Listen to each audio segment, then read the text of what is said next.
In this video, I'll show you how to make changes to your workspace domain. So to do that, we go into settings here and we scroll down and you'll see the default domain of this particular AI workspace. You can see by default it's bigco.simtheory.ai. Now, if you're using a single tenant AI workspace, your URL will be completely different. And this video you probably shouldn't follow.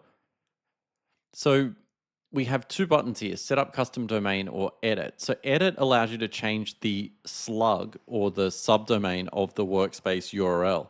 And so you can see it's big co, and there's this warning here saying, if you change this URL and people have a bookmark or links to particular sessions, it's going to break all of those. So it's really important you only change this if necessary, and it's probably something you want to change when you're setting up the actual workspace itself. So another thing you can do is set up a custom workspace domain. And this can be on your current domain as a subdomain, or it could be a primary domain as well. But in most cases, you could just do something like chat.bigco.com. That's our fictitious company. So, and I just made this domain up. So you could put anything here like workspace if you wanted. And then we hit next. And you'll get a DNS configuration here. And this is something that if you're unfamiliar with, you probably should just screenshot this or get someone to help you do it.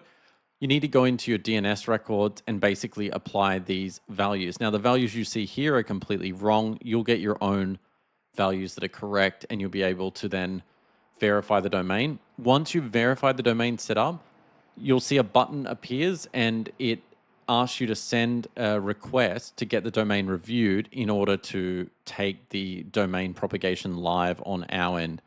So it is a little bit of a manual process right now. Eventually it'll be automated, maybe even by the time you're watching this video. We're just doing that at the moment for security. So you do need to first verify the domain set up correctly, and then you'll be able to send a message to our team and they'll be able to activate the domain for you. So that's how you do it.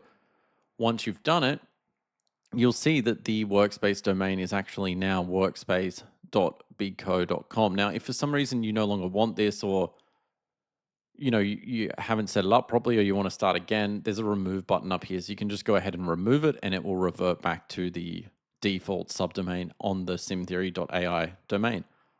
So that's how you set up a workspace domain. I highly recommend setting it up before you actually start inviting members to the workspace, just so the domain name stays consistent the entire time.